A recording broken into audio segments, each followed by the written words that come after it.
Welcome to the Real News Network. I'm Paul Jay, coming to you today from Toronto. President Obama has made a major part of his job strategy expanding American exports, and that includes new free trade agreements. One of those agreements is the Trans-Pacific Partnership. Here's what President Obama said about future trade agreements when he was running for president. He said, this is in 2008, "I voted against the CAFTA, that's the Central American Free Trade Agreement, never supported NAFTA, and will not support NAFTA-style trade agreements in the future. While NAFTA gave broad rights to investors, it paid only lip service to the rights of labor and the importance of environmental protection." So are the new trade agreements that President Obama is planning going to be better than NAFTA? Now, joining us to deconstruct all of this is Timothy A. Wise. Timothy is Director of the Research and Policy Program at the Global Development and Environment Institute at Tufts University and leads its Globalization and Sustainable Development Program. Thanks very much for joining us, Tim. Hi, Paul. So tell me, do you think this the Trans-Pacific Partnership Agreement, as it seems to be panning out, is this really going to be an improvement over NAFTA? No, I really don't think it is. In fact, while the text has not been fully released of the U.S. proposals, and that's one of the criticisms of the process, is that it's really lacked transparency. What we've gathered from the information we have about the U.S. proposals is that it's very much off of the NAFTA template, making a lot of the same mistakes that agreement did, and it actually takes some significant steps backwards from more recent reforms. So what are examples of what you're talking about? The NAFTA agreement was widely criticized, including by candidate Obama, for granting excessive rights to investors. That, in effect, means opening the way for multinational firms, getting governments out of the way of interfering in the operations of multinational firms. And unfortunately, the Trans-Pacific Partnership seems to go very much in that same direction. There have, since NAFTA, been some minor reforms to U.S. trade agreements, mainly at the insistence in 2007 of the Democratic majority in Congress, which pressured the Bush administration to make some minor reforms important reforms to labor provisions, to grant greater labor protections, to environmental enforcement under these agreements, and to intellectual property rights, to allow greater access to life-saving medicines, generic medicines, for developing countries.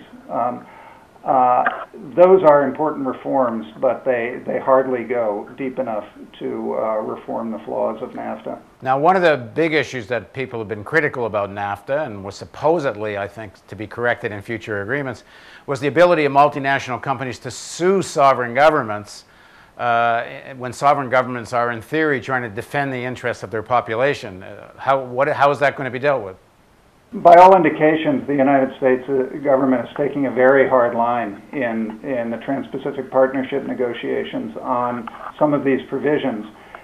This is even more surprising because the United States has bilateral trade agreements with a number of the members of the Trans-Pacific Partnership, including Australia, and the Australia Free Trade Agreement with the United States does not include this so-called investor-state provision, which allows investors who feel wronged by government actions, feel their profits have been impeded by government actions. It doesn't have that provision, so investors can't sue. The Australian government has actually said explicitly that it will not sign a TPP, a Trans-Pacific Partnership Agreement that has those provisions in it, and yet the United States continues to insist on this provision, over and above the insistence of the recommendations of a State Department panel, members of a State Department panel that the Obama administration actually commissioned to study U.S. investment proposals in trade agreements. Well, one of the other big issues facing a lot of developing countries is the issue of food sovereignty and some ability to have a strategy for food that isn't completely dependent on a global market that's increasingly owned by fewer and fewer companies, a lot of which are hoarding, and then of course the role of speculation as it affects food prices. Is this agreement going to allow any kind of room for that kind of sovereignty? Well, not really. I think one of the great failures of NAFTA was Mexico throwing itself wide open to U.S. corn exports, and that's had a dramatic impact not only on Mexico's food sovereignty and food independence, but also on its labor because and employment, because so many people are employed in that area.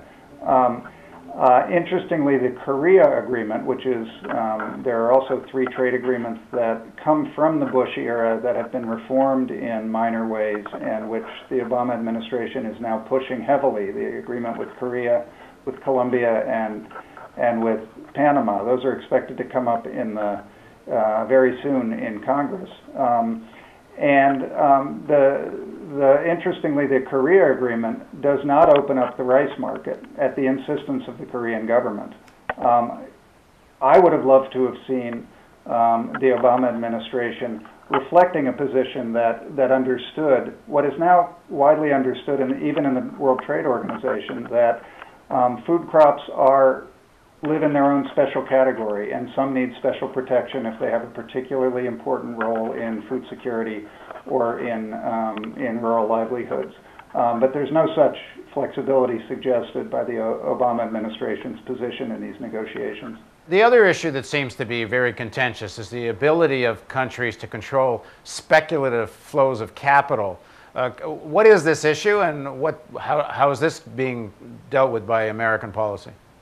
I don't know that those are so directly relevant to the Trans-Pacific Partnership negotiations, but I think what is relevant to the Trans-Pacific Partnership negotiations are negotiations on the services sections of the agreement.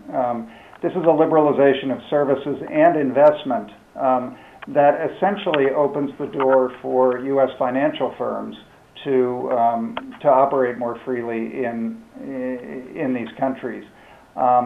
These are, of course, some of the same multinational firms that brought us the financial crisis in the first place. But there are also serious limitations placed by the U.S. proposals on the ability of foreign governments to control the flows in and out of hot money during a speculative crisis like we saw in the financial crisis. It's widely recognized and accepted now in the economics profession, even at the International Monetary Fund, that such capital control regulations are appropriate in a financial crisis, and yet the U.S. position continues to reflect a very 20th century vision of capital control management and the rights of governments to manage their economies in a crisis. You mentioned earlier in the interview the issue of intellectual property rights. Why is that so important? One of the concessions that the Obama administration made, or that the Bush administration made under pressure from Congress, and that has been incorporated into the U.S.-Peru Free Trade Agreement, which was passed. It's in the Colombia Agreement. It's also in the Panama Agreement, is a recognition that extended patent protection for U.S. Multinational pharmaceutical firms on life-saving medicines actually creates serious impediments to access to affordable medicines for developing country governments. And so there's been a lot of pressure internationally to relax such patent protections for life-saving drugs. And the United States, it's part of those reforms that were made at the behest of the Democrats in Congress, actually granted greater concessions in that area. By all accounts, in the Trans-Pacific Partnership negotiations, the administration has abandoned those reforms and is actually back to proposing extended protections for pharmaceutical companies. It actually abandoned those provisions for the agreement with Korea. So this is one of the areas where we see a real step backwards on the part of the Obama administration from previous attempts to improve on the NAFTA model. So what are a few key things you'd like to see in this TPP agreement and other future trade agreements that you're not seeing? We were part of my colleague here at Tufts, Kevin Gallagher, and I were part of a task force on North American trade policy that really decided to take on the administration's promise to reform NAFTA, and we said, well, so what have been the real flaws of NAFTA? That effort brought together 8 experts from North American countries on different provisions of NAFTA, and came up with a set of very detailed proposals for how one would need to reform NAFTA to make it more friendly to development, international development. Well, we'll put a link to your proposals underneath the video player down here somewhere. But what are just a few of the highlights? Well, in the area, you've touched on a few of them. In the areas of investment, there would need to be provisions to allow governments to manage hot money flows in and out. There would need to be. Let's just remind people what hot money is. If I understand it correctly, this has to do with the carry trade. Partly the way American banks are getting practically free money from the Fed, and then they go and take it to a place like Brazil, earn what, 3, 4, 5% on the money, and that starts jacking up the value of Brazilian currency, which starts in a kind of inflationary spiral in Brazil. Do I have it more or less right? Right, and governments, in fact, are very actively managing their capital flows. They are enacting capital controls, and so it's a position on the part of the Obama administration that's very out of step with the times, I think. But beyond that, there are important provisions related to services, which I've touched on. The opening of financial services creates particular risks for developing countries, and in the area that I work the most on, in agriculture, there really are no protections for food security, and that relates in great part to the government's ability to continue playing a role in protecting key food producing sectors and managing the trade in key food crops.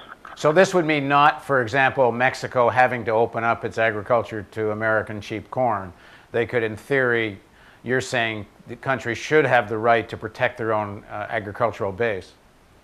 In designated key food crops at the very least. Thanks very much for joining us, Tim. My pleasure. Thank you. Thank you for joining us on the Real News Network.